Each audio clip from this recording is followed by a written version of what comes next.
this week on the Lords of Grantham podcast, we do something very different.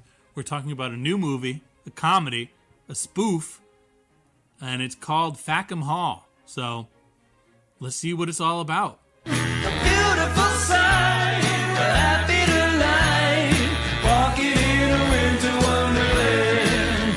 Gone away. And we are back for something completely different for us. Corey, we're watching Fackham Hall, or we already did. Mm-hmm. What's going on? It is so cold right now. Mm-hmm. It's kind of funny that we are watching or talking about this movie Fackham Hall because it just feels so discordant with the time of year. Right now it's like wintertime, holiday movies, and here we are with a Down Abbey parody in the heart of winter in December, even though I guess it technically is fall time that we're recording this, but yes, it is cold. Well, yeah, that one that definitely informed my viewing experience because we got the first snowfall of the season on Sunday. Oh. And I was looking at the clock, and I was like, there was only one showing of this movie every day this week in our region. So, like, where we grew up, Northeast the of movie, America. There's two movie theaters that are, like, 15 minutes away, both of them. Both solid movie theaters, Trumbull and Milford, Connecticut. And usually, like, it's pretty similar what's at both theaters. This time around, only Trumbull had this movie, only one showing a day. So wow. I was looking at the forecast of when the snow was going to stop, and my show was noon, and the snow stopped at 11. So I said, I'm getting out and shoveling while it's still snowing. Granted, mostly done, but while it's snowing, and then I'm on the timeline here. I'm on a schedule. Thank God we know that there's like 45 minutes of trailers and commercials now, like just straight up like cell phone commercials before the movies. And I walk out of the theater with multiple cell phones. They work. Hey, they got you. But so I got to the movie on time, but right around the sort of plot shift that we'll talk about when we talk about it, I started getting real tired. So I made it through. I think I will get there when we get there, but the winter weather took a toll on me. So you didn't get to the theater and have some soda or candy to kind of wake yourself up? I did. Oh, no. I had a Diet Coke in one hand and chocolate-covered pretzels in the other, and did not quite get the job done. Oh, boy. But all right. Before we get into the film and our experiences and our thoughts, some big news in the period drama world this week, right, Corey? Yeah. So earlier today, they announced a season 2 to Mrs. Austen, or is it Miss Austen? I guess Miss you Austen. could say Miss Austen. We covered the show earlier this year, 4-episode miniseries. Number about of a book, right? Based on the book, yep. From Gil Hornby, and there was a number of Down Abbey actors and actresses in it. Rose Leslie, Phyllis Logan, then some other well-known British period actors. It felt like a very self-contained story, and if you haven't watched it, you can definitely knock it out in a day and feel like you've gotten the whole span of what you needed to know about this. Yeah, and I think like neither, we're coming off the heels of a show that I think we were very critical of, which is The Buccaneers, and I think The Buccaneers is a very hammy show that just like it's just so absurd. It's easy to be like, I don't like how Nan was like this or this. Miss Austen is this very like nice, neat, well-made show that I think that we were both very generous and gentle with it. Which in reality, I don't want a season 2. I think this story is told. I don't think there's any more story to tell with these characters. Yeah, I mean, the letters are burned. Sure, that is true. The letters are burned. If I recall correctly, I remember one of the pieces of criticism about the show was how quickly it moved through time and how it seemed to leave stones unturned. And so maybe this is the opportunity to go revisit things that maybe they could have spent more time on. At the same time, you had your chance. I don't know. It didn't hit in the States. Like, sure. I feel like my litmus test for period dramas is like my mom and my social media feed. Yeah. And like Downton Abbey Reddit. And usually the Downton Abbey Reddit people are like, hey, what are the thoughts on this season of All Creatures Great and Small? Or like, What are we thinking about Sanditon? And not a peep about Miss Austen over there. So, Well, if it helps, Dave, this will be based on the second book. no, there's a second book. It's called The Elopement, which is set in 1820 and focuses on the life of Mary Dorothy Knatchbull, the daughter of Jane Austen's niece, Fanny Knight.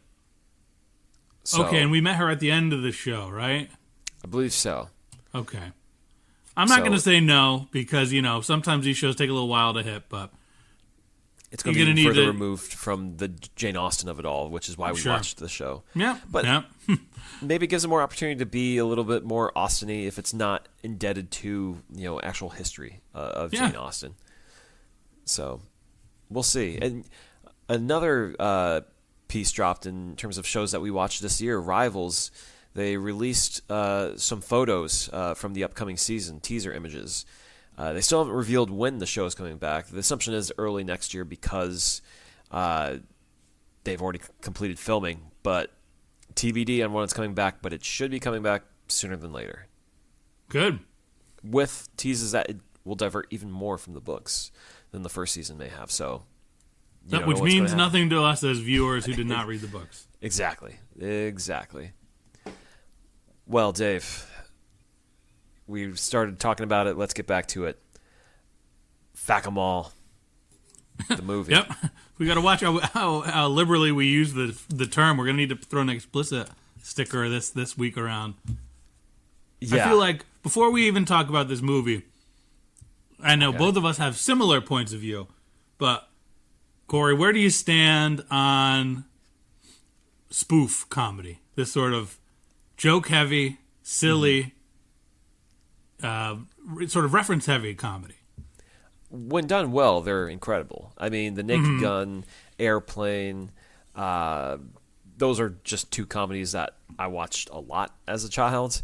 Even their sequels, and they still got laughs out of me. Just that joke a minute cadence, it works. I mean, it's always going to have a hit rate of like maybe half of them don't land. Then the best kinds, maybe 3/4 of the jokes land. But there's always going to be like some clunkers in there because they just keep throwing them at you.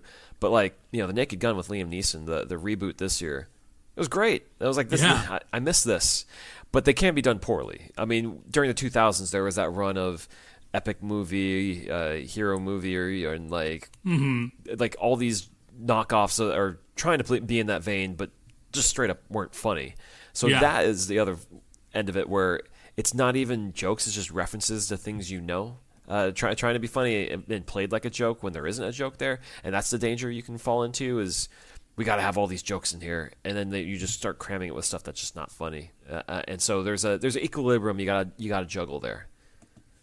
Yeah, I agree completely. Like, I know those mid-aughts, didn't they do like a spoof movie of Judd Apatow movies, which is like you've lost the focus on what was going on. Like the first few scary movies have their place in history, and then epic movie and disaster movie and superhero movie, and then like the straight to video 40-year-old virgin suck. parody. Yeah, like you can't once we're treading on comedy, then it's too much.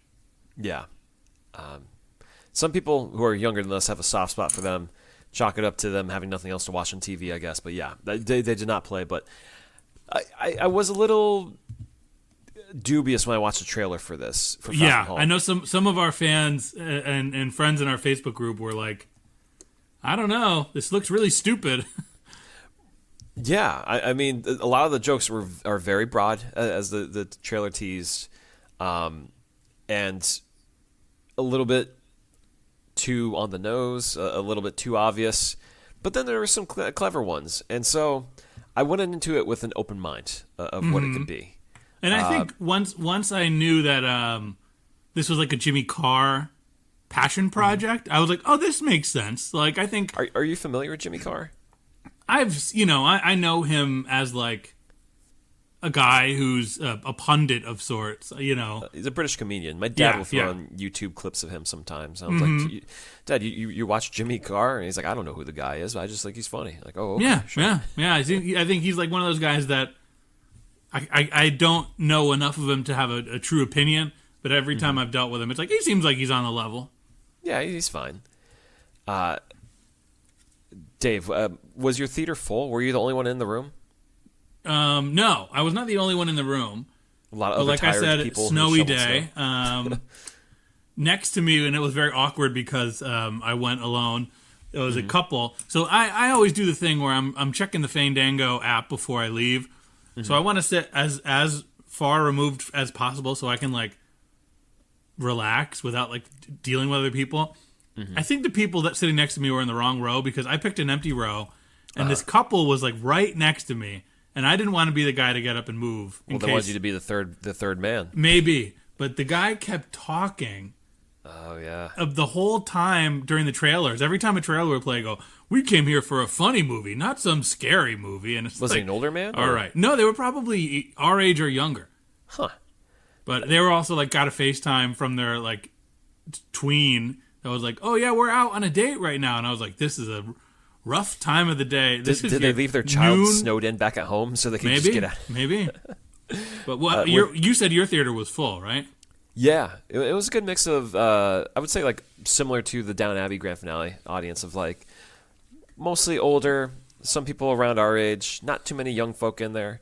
There was definitely one guy at the end of my row who laughed at every joke in the movie. There was nothing he did not find funny in this movie. And then he would say it out loud, "Oh, the Bechdel sisters." And it's like, yeah, that's what they just said on the screen. Yep. That's what they just said, but yeah, thank you for repeating it in case people missed it here.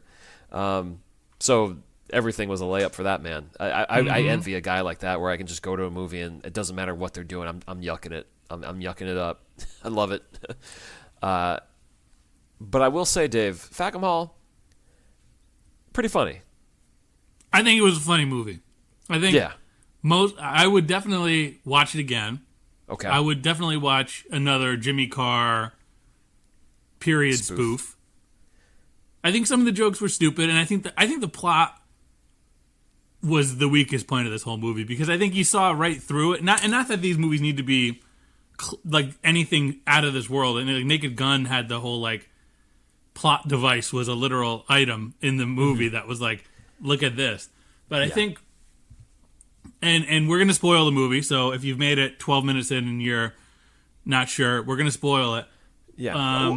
Before we spoil it, though, should people go see this movie if they are interested in it? I'm going to say, by the time this comes out, you're probably going to be hard-pressed to find a theater that has it on a reasonable showtime. But if you do, and you like laughing, and you like period dramas, yes, I think this is a fun one to see with people. If you don't find the name of the movie, Fackham Hall, a little bit humorous, then you will not enjoy the movie. You have to like the idea that it's called Fackham Hall because they say it about 50 times in the movie. So you have to find it a little bit funny to be on its wavelength, I think. And I think the way that they used the movie as a joke in the movie, as a joke itself, I thought it was pretty good because it was never like, it was never beating you over the head with it. It was always like a throwaway line at the end of a sentence. Right. And they'd say Fackham Hall, and he'd say, "Yep, I agree." And I'll say this because it's in the trailer, but when they show the big sweeping shot of the mansion that they're at, of Fackham Hall, and they have like the gates that they come in, it's like incestus something, and the guy in the row is like incest. It's like, yeah, we got to get him on the podcast. What's his story? I know hopefully he likes the movie enough to 2 weeks later look it up on Apple Podcasts to find out if anyone talked about it. Right. Here we are. And that was a good visual bit when they showed that at the beginning of the movie. A lot of good signage jokes, and I think that's one thing that I definitely clocked in the new Naked Gun was like background jokes that are just like the name of a store. Yeah, things like that are like filling up the frame with it. Just jokes everywhere. Yeah. Yeah, I can't help it, but I laughed, and there was a lot of good bits in there. Before we have any of our critiques on the movie, Dave, was there anything memorable or funny for you from the movie that really stuck? Okay, I think the bit that made me like laugh out loud in the theater without anyone with me was the butler that they kept calling Siri. And then, yeah. and they made the throwaway joke that's like, well, we got to be good to Siri because we all know what happened to Alexa. And I thought, like, little things like that were pretty funny. You know, I mean, I don't know how to hold up in 15 years, but that was funny. I think the recurring J.R.R. Tolkien was fantastic. that was the highlight. It's like, why are they going so hard on J.R.R. Tolkien as some author. oaf? Yeah. Can we call you J.R.R.? No. J.R.R. Tolkien, the author. And then when, like, someone's saying, like, my precious whatever, and then he's like, oh, that's really good, and it's not my precious that he wrote down, it's the other thing. Or when he just has explosive bowels. Yeah. That was good stuff. I mean, you said it before, but the Bechdel sisters was very funny. Very clever. I like that joke a lot. The One Shade of Grey book, very obvious joke, and maybe 10 years too late, but it still played for the audience. They liked that one. There was the part where it's at the end of the movie when he's running to get his suit, and he runs into the tailor shop, and he comes running out, and you see the tailor shop is called Taylor Swift. Right. I was like, that's funny to me. Yeah. And even like there was a smaller sign there of like smaller font, like get your tailing done fast. Something was like funny about it, like joke within a joke. This is my type of humor though. I love the broad jokes, but in the prison where our lead Eric is staying with a guy who has had sex with a donkey. And the guy he just is like very proud of it. It's just like, yeah, this is a donkey. That cracked me up. It's so stupid. I was thinking this is a Corey's dad movie for sure. I love that bit. He was so happy about it, that guy in the movie. And then this is one thing that kind of confused me about the movie. Still worked for me. Is I think this is PG-13, not R-rated, not like PG, definitely. Was it like Meet the Fockers? You know, like you're just skating around it? Oh, no, it was rated R. It actually is rated R because there are some cursing. There is cursing in it. But it never felt like it went too hard into its R rating like it could have. Which I think is restraint. Sure. But it stood out when they had the flashback with Khalid, the lawyer of whatchamacallit, of Damian Lewis's Lord Davenport, where he was just he's jerking it in the bed in the war, and then that's how he breaks his leg. That was funny, but I was like actually shocked that they showed that because I was like, whoa, this is rated R. But it just made me think, if you can do this in the movie, do more of that. Why not? I mean, to your point, Dave, restraint, but it just kind of felt like, oh, they're holding their punches a little bit when they don't have to all the time here. Yeah, I mean, I always think like Mike Myers always said, and he's kind of a master of the PG-13 comedy. He's like, sometimes you don't want to dive too deep because it becomes a crutch. And I think the fact that they left those sort of crass jokes that are like R jokes to be very minimal made them that much more powerful. That's true, because that moment was really funny. But both the big jokes of flashback with that guy where he's in the bed, falls out of it, that's how we learned about his leg, and then how he saved his life and is like, there's a mole on the back of your neck. It's a good bit. He was, I mean, and then he has a good DJ Khaled joke with the business card. I thought that was not funny. I was like, that's just, I mean, you named him Khaled just so you can do that. Why not though? There's a few too many like rap related jokes in this movie. The dog and Drake. Oh my god, the guy in my row, he's like, did you see that was Drake on the sign to his girlfriend? I was like, are you blind? Oh, that's not a good bring a girlfriend movie if you're a talker. And the old lady who's doing like the snap, or like it's going down now. You mean like, shit just Danker? Is that Danker? That's Danker from Downton Abbey. Oh boy, I did not pick up on that. She was that was rough. Yeah, it was like this. These jokes are like from the 90s here, like the old stuffy British person talking in slang. Like, okay, this had its run. But Jimmy Carr is he's what in his 40s? Is he 50s? Early 50s. So like that's kind of hanging on for a little Gen X humor. Sure. Yeah. And I thought his stuff as the vicar, where he like doesn't know when the sentence ends, and he kind of makes everything a little dirty. That was funny. It gets played out a little bit, but it was really good. Yeah, I liked one of my favorite bits was Inspector Watt. Where basically get the who's on first gimmick. That was really tight. Yeah, good and stupid. That's Yeah. all.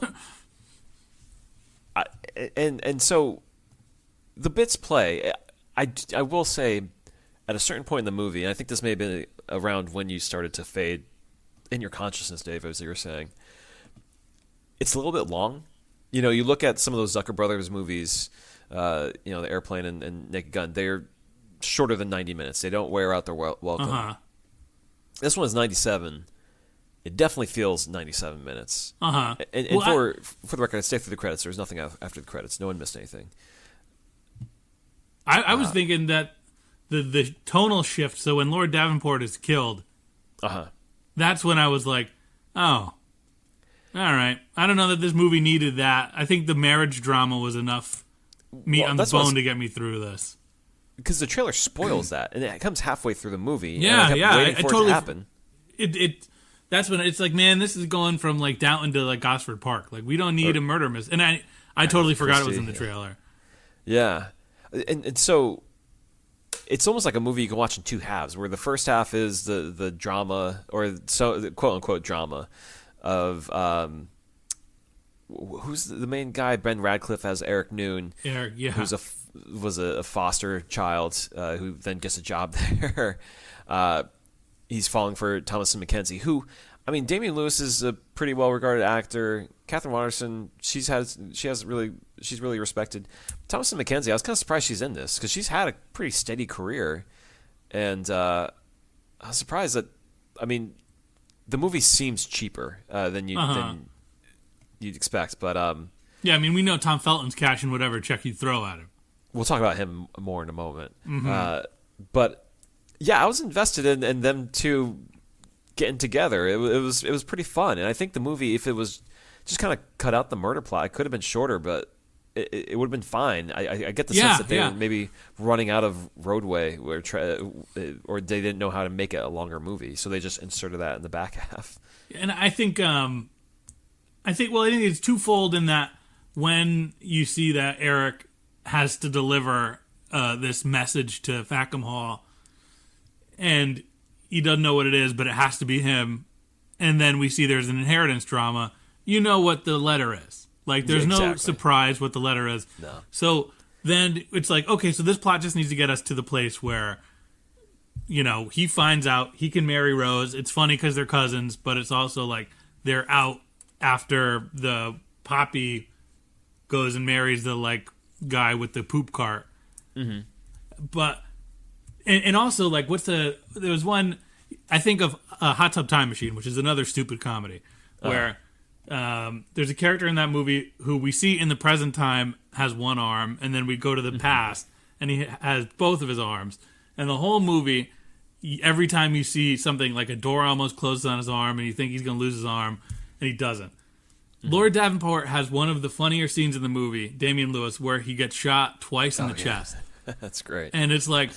very funny, very well done. And it's like, why can't we just play along with him, like, almost dying? And the part when he's, like, coughing in the beginning and everything's going on around him, like, make him almost dying a joke without having him die, Yeah.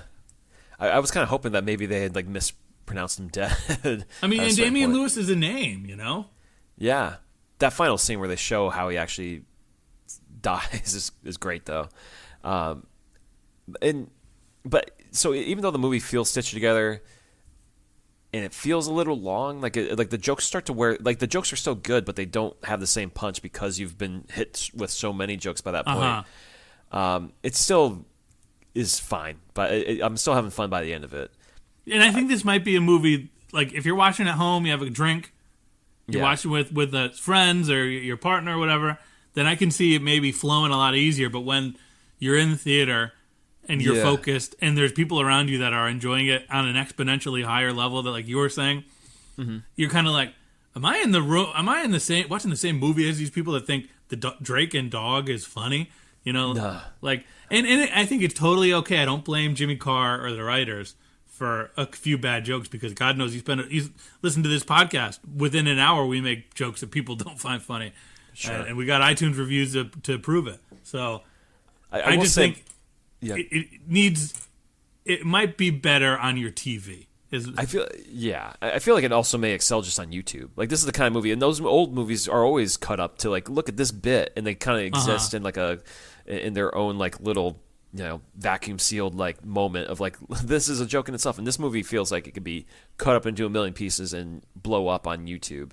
But I will say my theater didn't laugh at every single joke. It was kind of quiet for a lot of it, which I was like, man, am I the guy who's laughing more than others? Am I like enjoying this more than most people? I don't know. It worked mostly for me. The one thing I will say of how it could have been better with its humor, aside from the length, is that a lot of the jokes in the movie don't feel necessarily indebted to Downton Abbey or even Gosford Park. They're kind of like one-off jokes about like you said, the priest who can't pronounce things or doesn't know when to end a sentence, or there's a lot of rapping references. Like there's good bits early on where you see the downstairs help like prepping stuff for the day, and it's just kind of like the camera panning over like odd things that they're doing, like rolling weed or whatever. Masturbatorium. yeah. And I just feel like the movie whiffed on the one thing it's supposed to be spoofing on a little bit. Not to say it still wasn't funny, but it just didn't follow through on making fun of the thing it's targeting. Yeah, there's like the scene where the Davenports are talking about Rose as the spinster daughter, and that's great. And she's right in the room with them, and like she doesn't care because she's so used to it. Like that's got the biggest laughs in the whole movie, I think, in my theater.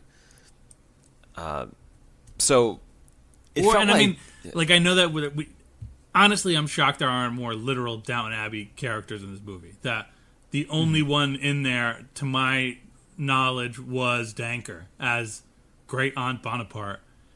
Yeah. And I think you could have even played to, and I thought they did kind of lean in to her being like an aristocrat versus the hired help. But you could have brought in any number of Downton Abbey alum just to pop the crowd. Oh, yeah. And that's where it comes around to. I think it's easy to market this movie as a Downton Abbey spoof, and that's definitely, I think, what may have gotten it greenlit. Mm-hmm. But it's clear in some ways, like, this is just them having fun. And I think that's fine. Yeah. It just, I feel like they left unmined a lot of ripe material that they could have gone after. Because Downton Abbey, I think, there's only one cousin marriage in Downton Abbey. Right, Matthew and Mary. So it's not like, this is the kind of thing that, like, the whole show is everyone's married to their cousin. It's like obviously, people our age in the 2025 are much more silly and fun about it. But it's not the driving force of the sort of every couple, No. And so, the one last piece of criticism, I know now we've been like slagging the movie, like we said, that's why I said let's just talk about what makes us laugh at first. Tom Felton, Dave, what are your thoughts on him in this movie? I don't know what happened to him. The world asks that. and I mean, no disrespect to Tom Felton, the man. I think he's probably a fine human being. I don't know. He's doing just fine for himself. He's on Broadway, and all the shows are sold out for him on the Harry Potter show. Yeah. And he's a guy that's like, he was in that Planet of the Apes movie, and he was bad in that movie. Yeah. Like I feel terrible for someone like him who is an actor, or at the very least, an adult man who has been pigeonholed into a career that he might not excel at, and he's stuck taking these parts. Like, it seemed like whatever budget they could have used to get, like, Sprat to show up or Mr. Bates to show up, they put all that money into the Tom Felton bucket, and he doesn't lean into being, like, snivelly enough. He's just there. No, that's the thing, is, like, as much as he may have been pigeonholed, Dave, like you said, I think he's been correctly pigeonholed, because, not to knock the guy, I don't think he can really act. Like, there's a moment early on where he gets, his fiance runs out on him at the altar, and if you look at the faces of each of the people there, they're like astonished or perplexed. He's giving nothing. His face is literally giving absolutely no reaction at all. Do you think that's a response to the direction, or do you think Tom Felton's like, this is the dumbest thing I've ever done. No, I just feel like there's multiple moments in the movie where my eyes are looking at him, and he's just not doing much. Like, he's not reacting much. But the moments when he comes alive, or towards the end when he turns into like a sniveling brat, and it's like, okay, so he's a one-note actor. He's still good at the one thing we know him from, in Potter, where he's like, just hates the world and is angry. He can still pull that out of him. Anything else, though, I don't know. He doesn't have the juice. Well, I mean, I think a lot of people would argue. I mean, it's also tough. I have empathy for him, Tom Felton the man, because I don't have. I mean, I'll never know what his bank account looks like, and also, who knows what his bank account looks like? He's like the 8th down on the cast list of Harry Potter. He's not sitting on gazillions of dollars like. Right, he needed to do the Harry Potter Broadway show for a reason, maybe. Mm-hmm. And again, no disrespect, it's what he's doing for money. Although his reaction to when asked about J.K. Rowling's recent statements against the LGBTQ community, he says, "I'm not attuned to that. I'm not really familiar." It's like, really, Tom? I mean, that's really one way around it, I guess. Jeez. But yeah, they like you said, Dave. They could have gotten someone. They could have divvied up the budget that went to him for bigger pops. Here's what I'm going to do right now. I'm going to pull up Downton Abbey, the show, and I'm going to see how far down the cast list we could go before it gets to be somebody that would logically appear in this. Hold on. Top cast. Load on me now. You don't think Jim Carter would show up for one scene? He's got that Wonka money. I think Jim Carter's a little busy. Rob James Collier would do it. Rob James Collier 1,000,000% would do it. He's making jokes about another Downton movie because he has to finance a house. You're telling me he wouldn't show up for this? Absolutely, he would. You know what would have been? You know what would have been the big hammer that this movie really ished the bed on? Dan Stevens in a part. I don't know if they have the budget for Dan Stevens. If Dan Stevens is in the Damian Lewis territory. I mean, he was in the Kong versus Godzilla movie last year. I mean, he's that in doesn't things. mean much.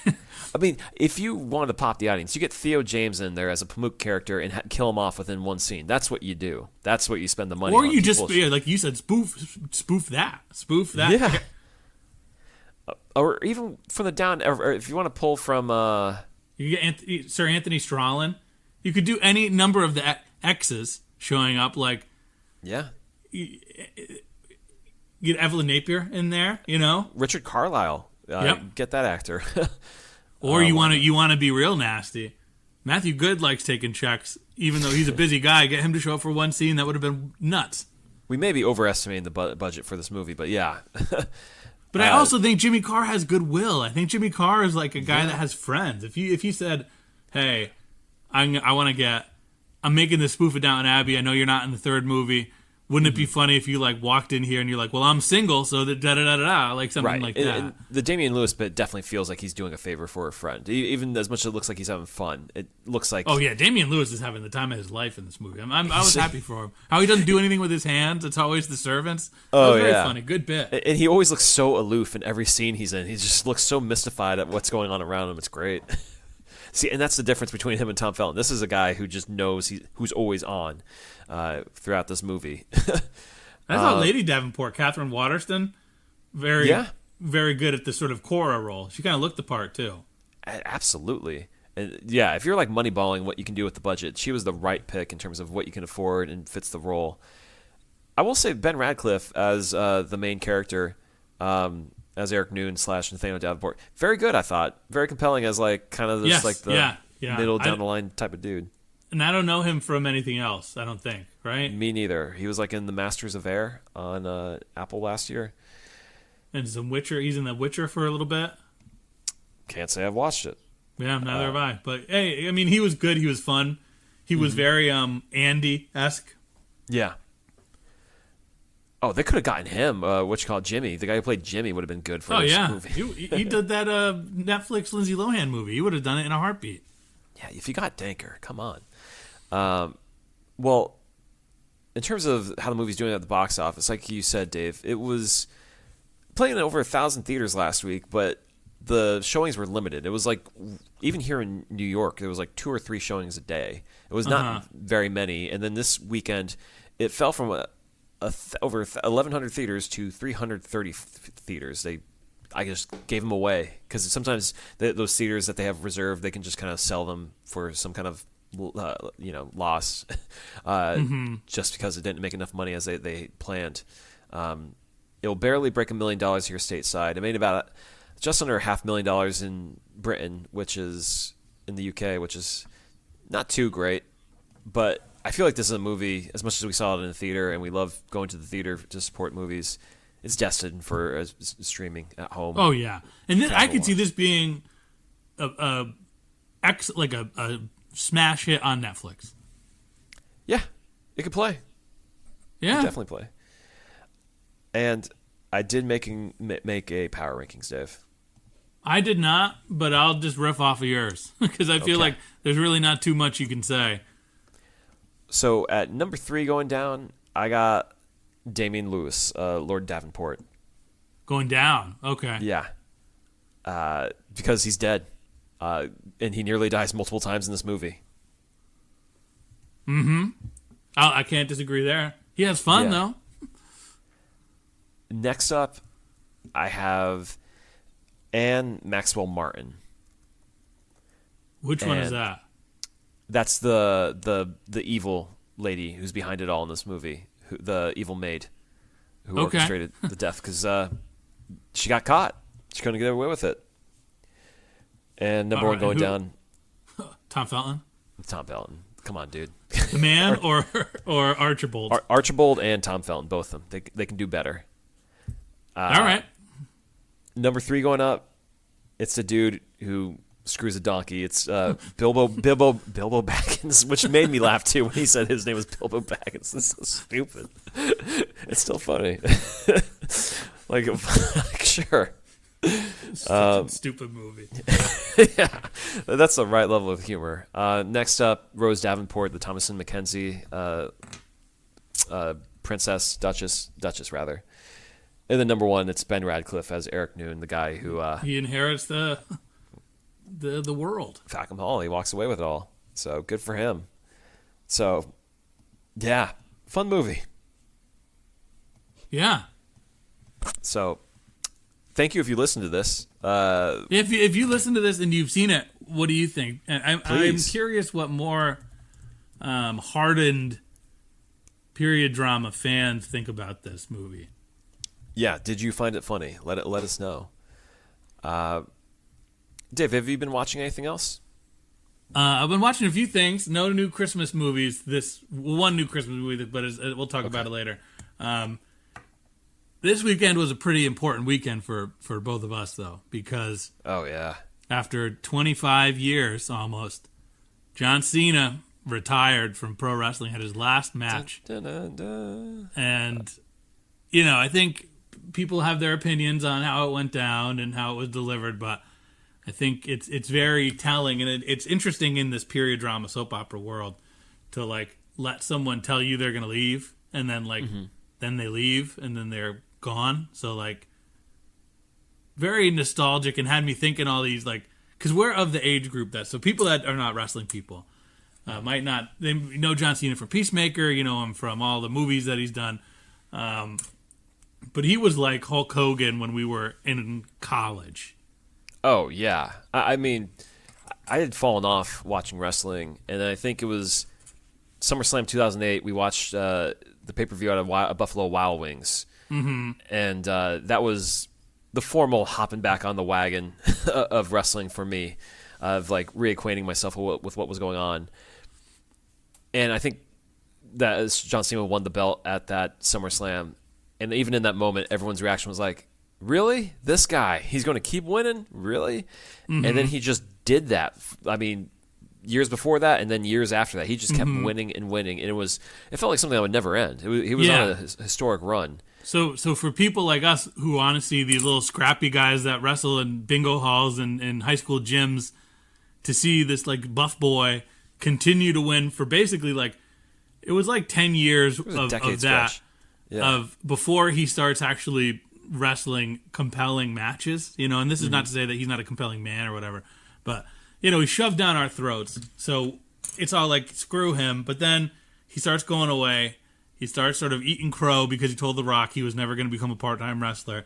Then he starts seeing Hollywood money, And then he starts saying, The Rock was right, I was wrong, I apologize. He starts becoming humble and appreciative. And he started like, man, John's like a decent stand-up guy. And you talk about Tom Felton commenting on J.K. Rowling. John Cena's posting PSAs in like 2017 or 2018 about how like LGBTQ plus people are like valid humans and immigrants are valid humans. And it's sort of like the antithesis of this sort of Superman, Vince McMahon created character, considering the McMahon relationship to the things that sort of make our society so tumultuous currently. Yeah. Like John Cena's like a guy that everybody can hang out with. He's granted like 1 million Make-A-Wishes. Like watching him hang it up and take his sneakers off was emotional because it's like, man, thank you. He just wants thank you, John. Yeah, it did feel like the end of the moment. They milked it for all it was worth because this was a year-long retirement tour, and they kept reminding us he was going to retire. But yeah, I mean, I was pretty frustrated with the ending because we've seen Cena win so many matches and everything. And to see him tap out was like a gut punch, and intentional. It's very clear, like, he's trying to show, like, you can let go. It's not never give up. You can just kind of move on with your life. It was just the moment of him smiling and accepting it to himself was so quick. And to him tapping, I was like, you could have milked it for a little bit more, just a little bit more, or just see it like in your face. But it also made me think, this is why I'm not following WWE closely this year or recently, because their storytelling is so fractured. There is a clear storyline that I can start to see now based on that ending where, Cena's kind of fighting against the dying of the light, where he's like, I got one more run in me. I got to do this or that. And it's all about him not accepting that his time is over. But the way in which they got there was filled with so many diversions and so many distractions. It was like they really did botch telling that story. Yeah, and I think it's an interesting, and we're obviously getting very deep into the weeds for a Fackham Hall podcast. It is very sort of sad in that they were given this amount of time and they like acted as if they didn't know what to do with it. Exactly. But you Corey, been watching anything good? Anything else? Just trying to finish up shows before the end of the year. Some of the best shows of the year, but The Studio on Apple TV, I don't know if I've talked about it, but starring Seth Rogen and Ike Barinholtz. It's funny. It's really, really good. Okay. A lot of inside baseball about the making of movies and stuff, and Seth Rogen at times is insufferable as his character, who's just a bumbling studio exec. But they have so many good guest actors, and it's so smart in what it's saying about the industry, and it's legitimately funny and well made. It's a really good show. You watching Stranger Things? You caught up on Stranger Things? I'm caught up on Stranger Things. I got one more left, and I'm definitely waiting because Christmas is part 2, right? Christmas and then New Year's? Christmas is 3 episodes that are 2 hours in length each, I think. Oh, my God. And then or 90 minutes at least, and then the New Year's Eve is the 2-hour finale, which you can. Well, I think all the seats are sold out, but it will be in theaters. But yeah, so as much as we want to say goodbye to the Stranger Things, we got about another 8 hours of it to watch. Yep, it's the equivalent of the John Cena goodbye tour for Stranger Things. It might be the number of hours total. It's probably more. Stranger Things is probably more time than the entirety of John Cena's year in WWE on crazy screen. Spoiler alert, though, Dave. You know who's going to defeat Vecna? Tom Felton. John Cena. He's no way. going to come there. Never give time. up. Yeah. All right, that's it for this week on the Lords of Grantham podcast. I don't know when we'll be back, because I don't know when we'll be recording next. Oh, yeah. Next week is Christmas week, huh? I know. It's coming up fast. But you'll hear from us sooner than later. We're not going away. Oh, yeah. We got to, I think at the beginning of this year, we made it. We started a new tradition that I think I would not mind continuing for the ease of the episode of drinking something from the Downton Abbey cocktail book, having a chat about the year that was and the year that's coming up, and maybe answering some fan questions. And who knows what's going to happen between now and Bridgerton season 4. So yeah, and that's coming up soon, end of January. All right. Well, you know where to find us. Facebook, Instagram, Twitter, lordsofgrantham@gmail.com. Follow us on Spotify, iTunes, wherever you get your podcasts. Leave a 5-star rating and review if you can. join our Patreon with our Lords of Grantham Lounge. We have some hopping conversations in there, and we'll have some bonus pods for you. Otherwise, we'll catch you next time on the pod.